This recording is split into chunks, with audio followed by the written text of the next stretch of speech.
finfinnee gurraan dhala sadii bara 2024 jalqaba baatii dabree keessa mootummaa Itoophiyaa fi Somaalilaandii waliigaltee gidduu kana ilaalchisee uummata Oromoo miidhaan jabaa gahaachaa jiraachuu dubbatan. Gama biraatiin gurraan dhala sadii bara 2024 naannoo Oromiyaatti waamicha lagannaa gabaa fi uggura geejjibaatiin wal qabatee warshaan sukkaara fincaa'aa hojii dhaabuu Addis Istaandii himee jira.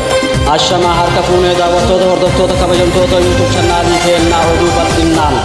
Gurraan dhala sadii bara 2024 jalqaba baatii dabree keessa mootummaa Itoophiyaa fi Somaalilaandii waliin waliigaltee wal hubannaa hulaa galaanaa mallatteessuu hordofee lammiilee Itoophiyaa Somaaliyaa keessa jiraatan irratti doorsisaa fi miidhaan gahaa jiraachuu himama. Battalumatti waliigaltichi hordofee Somaalilaandiitiin akka qaama bulchiinsa ofiitti kan ilaalu mootummaan Somaaliyaa irraa mormiin kan dhagahame yoo ta'u lammiileen biyyattiis miira wal fakkaataa mul'iseera.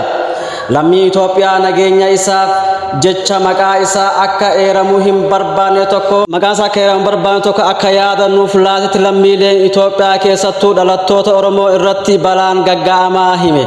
Erga akeekkachiisa barreeffamaan dabree booda dhalattoonni Oromoo Somaaliyaa keessa jiran qe'ee isaanii gadi dhiisanii akka bahan doorsifamaa jiraachuu dubbatan. Yeroo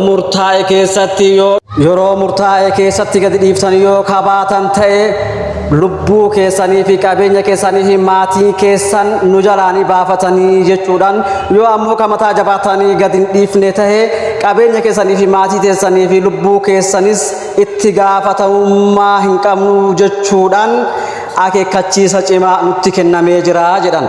Kana malee akkasumas dhalattoota Oromoo Somaaliyaa naannoo Butulan keessa jiraatan dargaggoota sadirratti ajjeechaan yoo raawwatamu ta'e kaaniin irra miidhaan jabaa dhaqqabee jiraachuu dubbatan. Akkasuma mootummoonni gamtooman komishinii dhimma baqattoota UNHCR eeggannoo barbaachisaa akka nuuf taasisu xalayaa barreessuunis hanga ammaatti tikni taasifame waan hin jirreef sodaa guddaa keessa jiraachuu himan.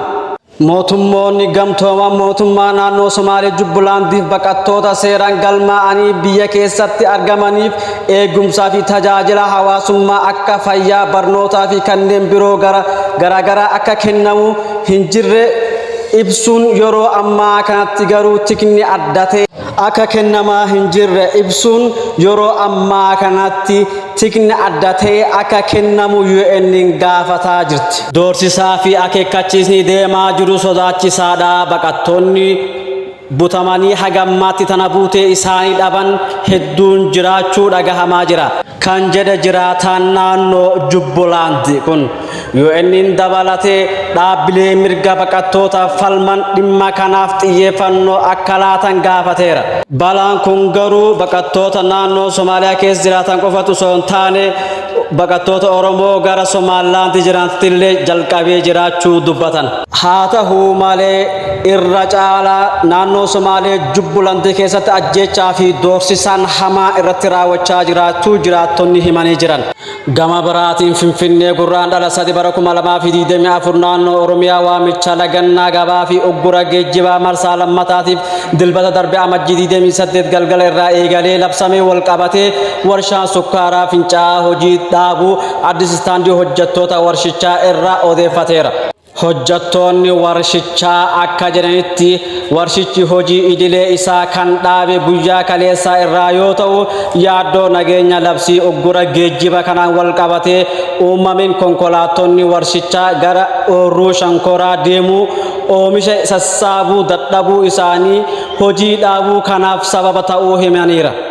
Oduu wal qabattuu labsii lagannaa gabaa fi uggura geejjibaa guyyaa jahaffaa gahe kanaan wal qabatee magaalaa Naqamteetti barnoota sadarkaa ol aanaa daa'immanii hanga yuunivarsiitii Wallaggaa hojii baruu fi barsiisuu dhaabuu barataan yuunivarsiitii Wallaggaa tokko nu himee jira. Manneen barnootaa cufaniin alatti manneen daldalaa magaalattii keessa argaman cufamuu barataan kun dabalee himeera. Suuqiin hundi cufaadha. Gabaasni hin jiru. Baankiiwwanii fi waajjiraalee mootummaa banaadha. Garuu maamiloonni fayyadaman hin jiru jedhe. Itti dabaluudhaanis kaleessa galgala sa'aatii tokko keessaa magaalaa Naqamtee keessatti dhukaasni deemaa akka ture himeera. Godina Horroo Guduroo Wallaggaa magaalota Daadoo Kombolchaa fi Sulaalaa Fincaa'aatti sochiin geejjibaa fi gabaa dhaabbachuu jiraataan magaalaa Kombolchaa maqaan isaa akka eeramu hin barbaanne tokko nu himee jira. Kana malees wiixata irraa eegalee sochiin geejjiba magaalaa Amboo qaxxaamuru gara godina Wallaggaa geessu dhaabbachuu jiraataan magaalaa Amboo irraa odeeffachuu gabaasuun keenya ni yaadatama.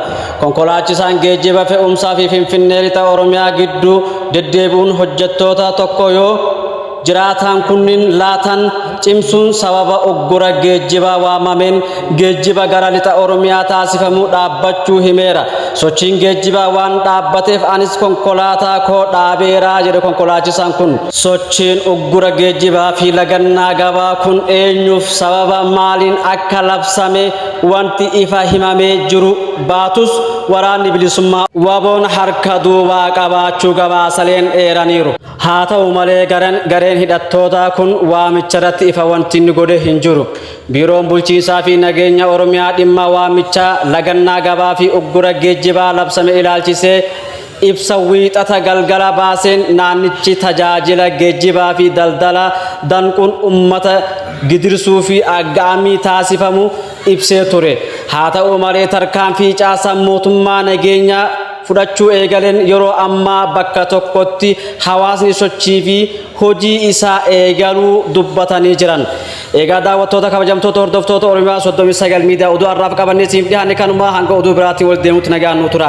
Laayik, sabskiraayib, sheer gochuudhaan nu bira dhaabbadhaa isiniin jenna.